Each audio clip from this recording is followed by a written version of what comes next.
Hey everybody, this is the Fuzz. Welcome back to another Let's Play of Field of Glory 2. This time though, we're going to try something different. We're going to play Immortal Fire, which is the first DLC released just before Christmas.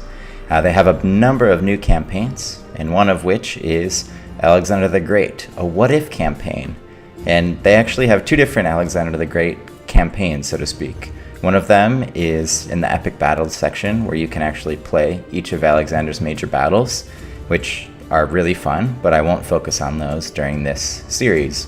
What I am going to focus on is a what-if campaign. There's 8 stages, and basically it starts where Alexander died. The idea is, what if he didn't die? And so here in 322 BC, having already conquered the Phoenician city of Tyre during your conquest of the Persian Empire, you now plan to conquer the great western colony Carthage and her empire. But first you must secure your route by taking Kyrene and the other Greek colonies on the Libyan coast. Let's offer battle. And so what I think is pretty cool about this is, how often have we been presented in a game with the opportunity to say, Alexander didn't die, Alexander wanted to march west, let's have some fun. And so that's what this opportunity offers. And so Macedonian 328 to 321 BC is the army of Alexander, and then the Kyrenian Greeks are in the general, I think, Greek faction. So I'm expecting a lot of hoplites. So here's our battle map. Looks like there's some open ground, not much rough terrain, except, oh, actually, I take that back. Let's tilt it a little more. So this is a giant bulb of a hill here, and then there's a little bit of rough ground here. So we'll see. I'm not sure who's attacking on this and who's defending. So let's autofill and see what it gives us, and then play around with that.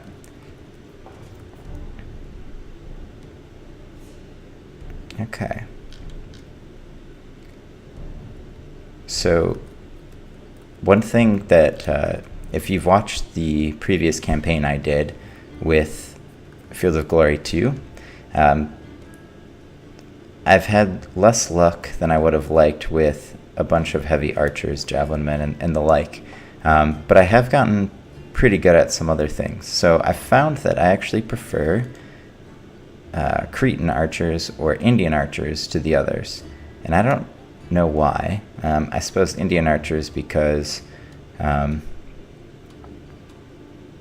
there's 1,200 of them, so they can really hold their own if they need to. But obviously my points are still lower than what those cost, so I just want to make sure that I'm making good choices through here. Citizen hoplites, for example, are pretty garbage, so I'm going to lower those. And then let's pop in another Indian archer. And then with the 82 points I have left, I can actually get another phalanx, which I will do, because phalanx beats hoplite any day.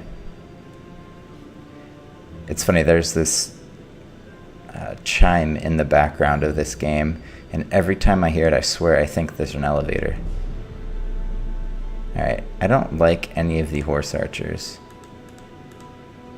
so I'm actually going to undo what I can with those, and I'm going to put in another veteran armored cavalry and Zistophoroi, which I probably am butchering the pronunciation of. Time to auto-deploy those. So let's see, now I have light javelinmen, Cretan archers, slingers, archers, Cretan archers, and back here I have Indian archers. I feel like that's a lot better of a lineup, so let's accept this. And this is the first battle of the campaign, so there's a good chance that I will learn some lessons and be able to improve. So I did get rid of some hoplites, but in my experience, obviously you don't want to have a bunch of hoplites in the woods, but in my experience, it behooves you to, they'll be able to walk through the woods pretty quick, and then that way if they get flanked, anyone will be flanking them from the woods, which in no uncertain terms is a pretty terrible idea. Alright, so that looks pretty good. One thing I will do is my line's pretty thin, you might notice. And that's definitely not, oh, look at that, Alexander the Great himself. That's definitely not meant to be. I just am moving units around to kind of see what could happen. So what I'm gonna do is actually make the line move over a little bit. There we go. I feel much better about that. And then let's move these folks over here. And then the Cretan archers, I'm actually going to pop them back over here.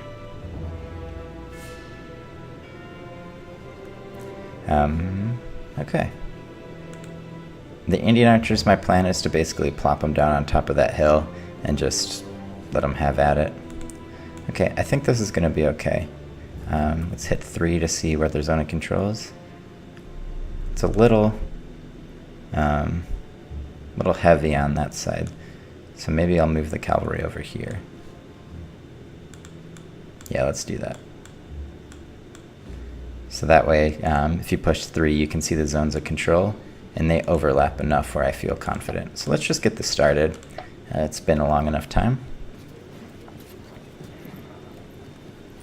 Alright, good. Looks like they're attacking.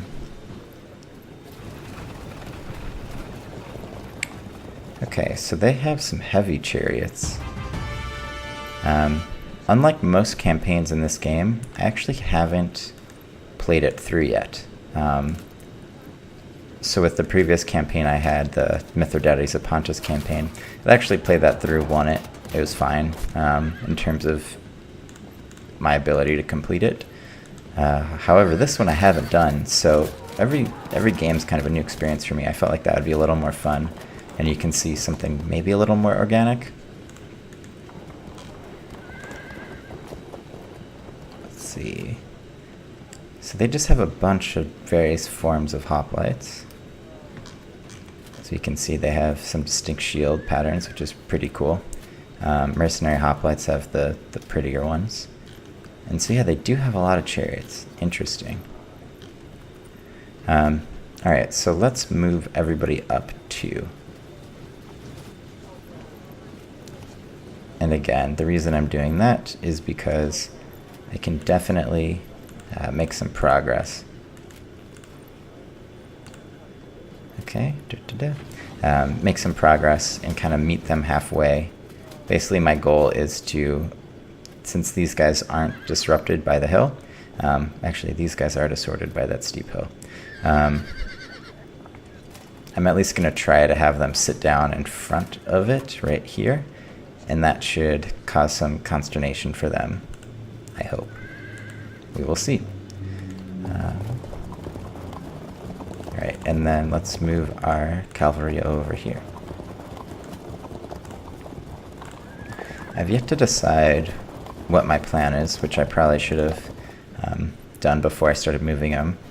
But kind of the general sense is pin these guys. Interesting. So they're holding put. I might have to run to them.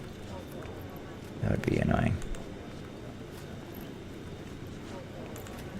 Well, let's see. So again, kind of my grand plan is to move everybody here, but if the enemy is not going to actually move forward, then back to square one, and I'm actually going to have to advance everybody.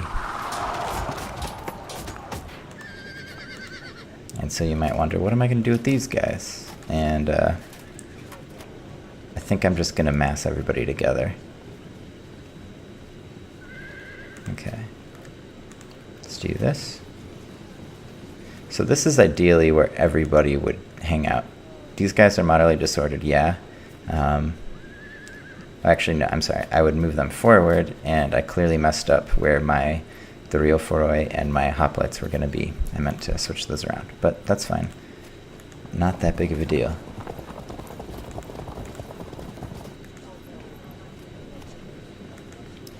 And then let's just try to do something here. Now, as much as I talk trash about the light javelin horse, it does have its uses, and this is one of them. Just kind of, it's going to shoot some people, The archers are going to continue to disrupt them, and with a little bit of luck, I'll be able to really mess up the very edge of that flank right there.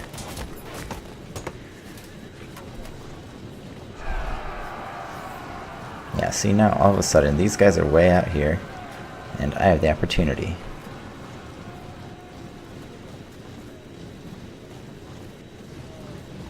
Okay, so they are moving forward.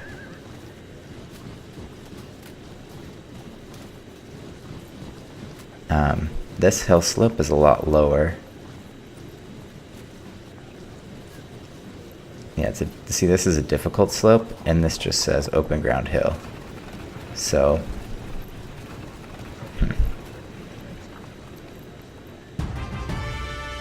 I'll have to see what my best plan of action is, but let's just start with the easy ones.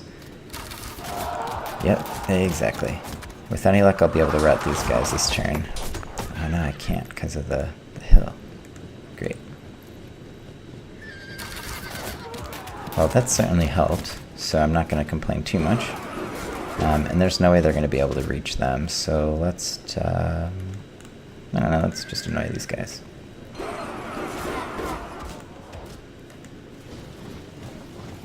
One thing I have to be careful of is not rough ground. Let's see. I think they're okay. No, they are disordered. So let's go back.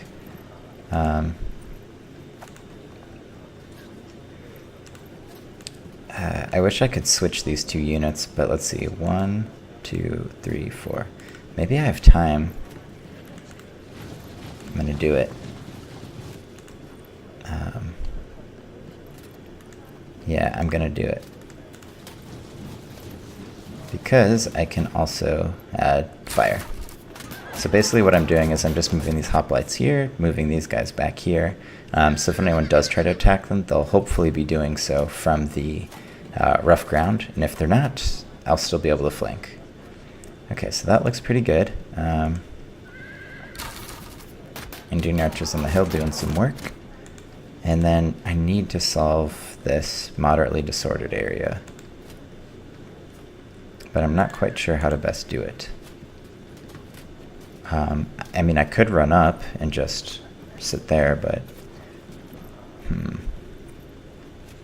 there's really too many troops, so I have no choice really but here, at least in my mind, to scoot everybody up one here.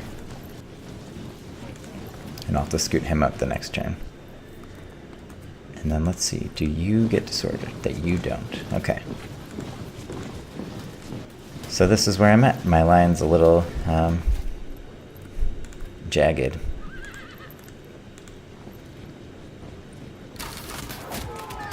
And so again, it doesn't really behoove me to do anything with these guys. Basically, I want to just get them to chase these units and then all of a sudden have them be flanked. So I'm going to turn a little bit here. And then Alexander, I'm just going to hang out tight with everybody else. Let's see what happens.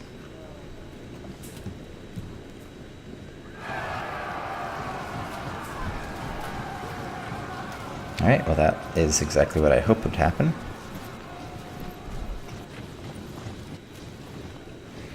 And the commander-in-chief is where? The sub-general. Well, I don't know where this guy is at. Oh, was that him? No. There he is, he just popped up. Photios, son of Philon. That's a cool name.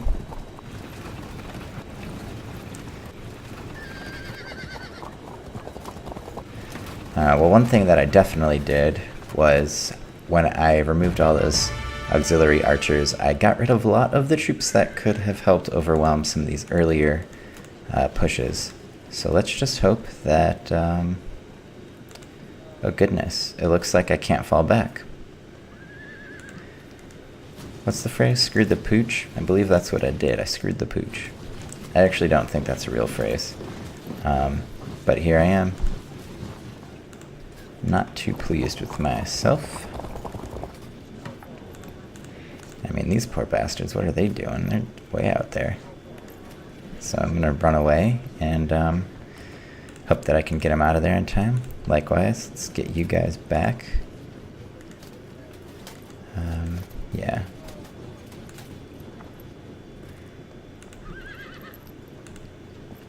So a little bit of what I'm doing is just moving the archers so I can have a good line of fire. And I'm not going to sneer at anybody that can kill 50 in a single shot. I just really hoped I would have been able to destroy this unit before, because right now, I mean, it's pretty rare for me to get to this point in the campaign level and not actually have destroyed anybody. Okay, so if I attack them, I will probably win. And there's a chance... So I have a couple thoughts. One of them is... Actually, let's do this first. Some point blank shooting. So my thought is if I attack him, point blank range... Let's try it. I mean, whatever. We're here for entertainment. Yeah, okay, great. So my thought is, can I kill them if I do this? And the answer is not really. Because you're not really flanking them truly. So then let me move you up here. And then Alexander's just going to hang out because I've made enough boneheaded moves this turn. So part of what I tried to do when I attacked right there was, you know, hopefully flank them. But it didn't work out, but that's how it goes sometimes. And, you know, it's just the way she goes. That was a really great combat to win, because that is a sub-general. And one of the benefits of commanders is maneuverability. And so if commanders die or are rout, then all of a sudden they're not able to about face or respond to threats as easily. And that's why we target the generals. But they're also a lot tougher, so, you know, you gotta do what you can. This left flank status is garbage. It's the official term for it. Interesting. Thankfully, they lost that combat pretty badly, and I hadn't expected that. And there's pretty much no point in charging with this light javelin horse. It's just kind of a waste of everybody's time. However, what's not a waste is moving this sub-general out of the way and trying to kill somebody. So what he can do is then turn around and then in 2 turns kill some folks. So unfortunately I went from being a pretty good win chance to a pretty low one. And so I think I'm actually going to have to get Alexander in this thing a little earlier than I'd wanted to. I'm going to have him swing around.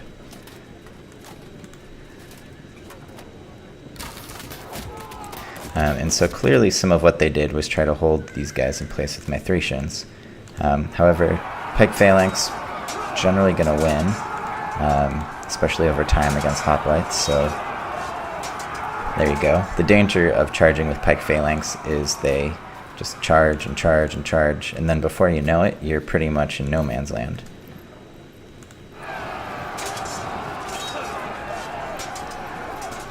Okay, so that was not ideal. And we're going to have to just kind of hang out and hold tight there.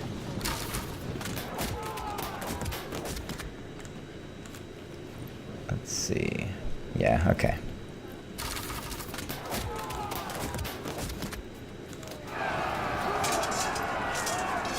I took the chance and it worked out, so that's good.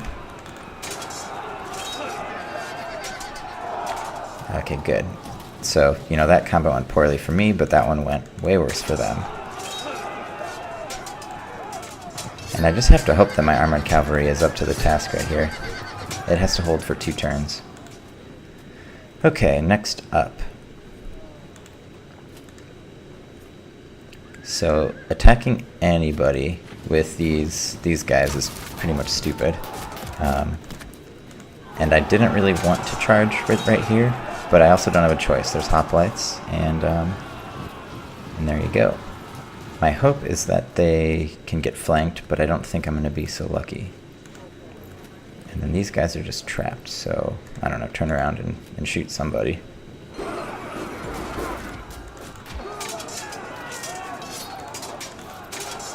Because I'm defending in this 2 phalanx section, we'll be alright. You can see they didn't push back. And that's why I'm actually not going to attack here, even though I would like to. The reason being, if I actually do attack, and I win that combat and I get pushed out, then it's a real simple, all too simple really, move for them to just kill me. Alright, so that's rough ground, and you are heavy foot, which means they'll be distracted. Disrupted. I'm distracted, but you know. Not a good combat. I think it goes without saying that I'm less of a strategic genius than Alexander. And Alexander never got this far because he drank himself to death. So, there you have it. The whole line is cute, I guess. That hill ended up doing more damage to me than it did them. Here I am trying to be clever, and what do you know? Okay, so that's what I was talking about. That's the problem. Because these guys aren't going to get pushed back. They're going to die there because there's people behind them. The good news is I just saw that those are raw hoplites, which means they're not going to last very long. However, neither are these guys. Oh, wow. I got some very, very, very lucky combats right there. And then I'll just keep on shooting you. Because if they're waiting in the wings, it would sure be a shame if they got shot up somewhere. Wow. Beautiful. So these are raw, and they both were disrupted. So let's see. Alexander has 0 chance of success because they're attacking from the woods.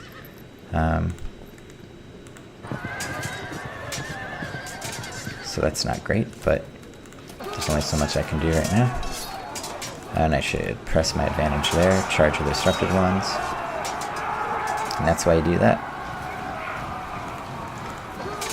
And so the danger here is, yeah, so they're going to get pushed back, and look, they're going for a walk. It's like when you're a phalanx, you shouldn't be doing that. It's a bad call.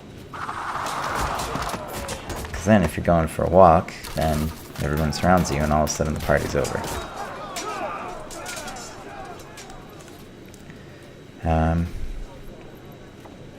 Boy, I would like to flank these guys. I think I could do it. So because I can't really do much in terms of charging, I'm gonna try. This is a really good unit. Oh wow, that's even better. Maybe I should just attack them.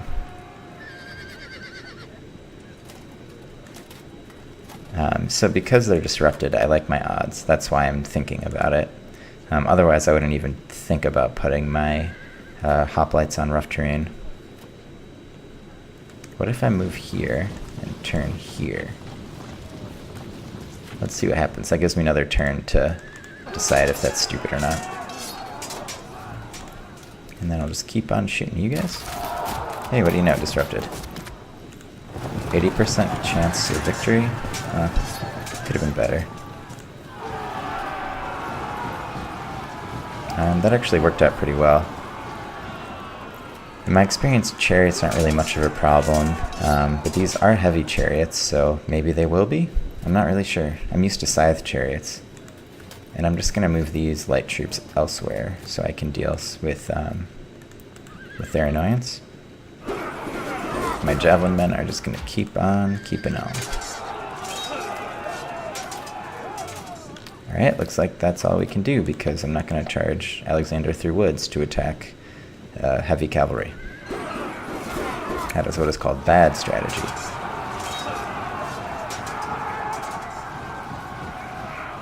Okay. So what's nice is that there's huge heavy woods, and so these guys can't flank me, as long as I don't screw up this. And as you can see, my phalanx continues to go for a nice little walk. Stupid. Thankfully, I'm winning most of these combats. These are mostly veteran pikes, and these are mercenary hoplites, which are good, but not quite veteran hoplite or veteran phalanx status.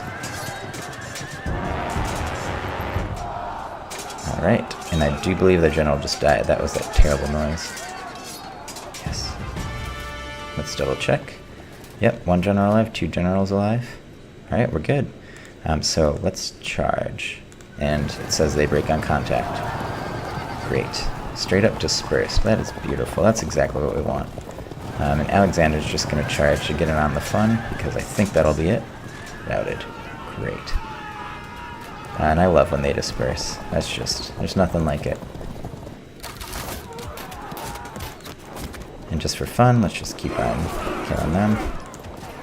So I'm actually surprised that these hoplites are holding firm. But I've got a phalanx to deal with now, so not much longer. And I believe these guys are going to rout. Yeah. And I have no choice. I have to attack, because they'll be able to do some damage to those guys pretty soon. Oh, well. Needn't have worried, I guess.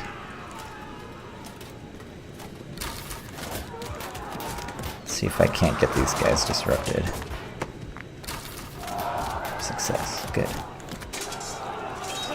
And if this is your first Field of Glory battle and you're getting used to the game mechanics, in the corner there's percentages that say, you know, this is what's good.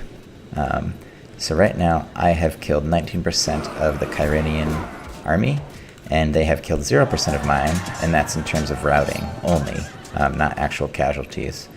And so what that tells me is that I'm doing wonderfully.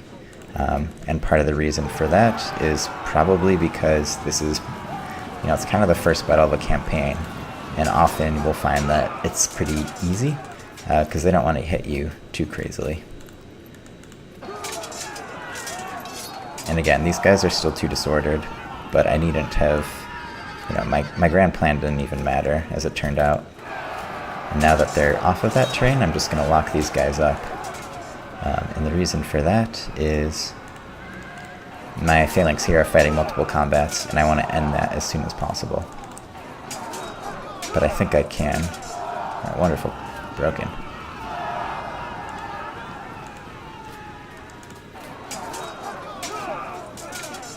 Wow, great. Okay, so this is what the problem is. He's in combat, he's going to attack and flank him, and it's going to be bad. This is a raw hoplite, but raw hoplites hitting a phalanx from the side it's bad. So all of a sudden, you know, that's the danger. When you push with the phalanx, you do pretty well, but then you run the risk of just kind of putting yourself out there in no man's land, and that's what just happened. I think I lost my train of thought a little bit there, but that's kind of par for the course. But if you get 40% of an enemy army routed, you win. As long as you have, flank attack disrupted, there you go. As long as you have 25% fewer casualties. So, you know, basically I have to get them up to 40%, and I should stay around 15, and then I win. Otherwise, it's first to 60% wins, if you're closer than that. Or rather, first to 60% casualties loses. First to, you know, you get what I'm saying. Okay, well, on the plus side, I mean, I'm just cleaning house. I had a couple of really great early combats, and I've just been kind of rolling ever since. This left flank has been garbage, but it hasn't really mattered because I've cleaned up so much in the middle. So let's start where I'm doing well. This is fun. I'm just going to move these units over here. And my rationale for that is... Yeah, okay, good, there you go. I want to have a way for them to run, and they decided to just run right away. Time to move this phalanx in.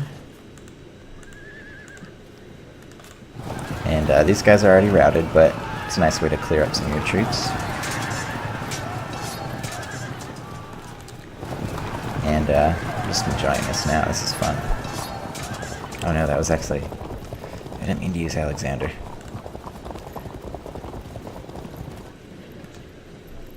So I'm getting a little cocky. Normally I'd move forward, kind of hold those guys off, then try to flank, but... yeah, I'm just doing well enough where I'm not that worried about it. However, I am going to actually charge here. Great.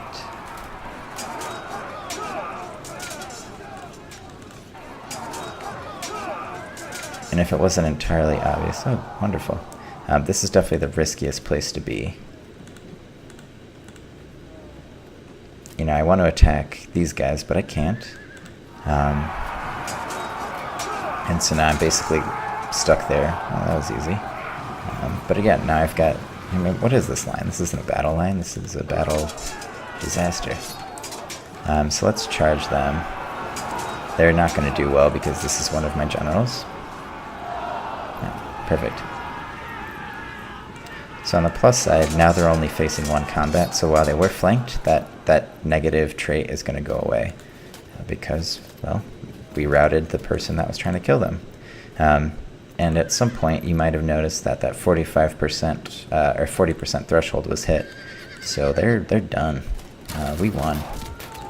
Now it's just a question of how much.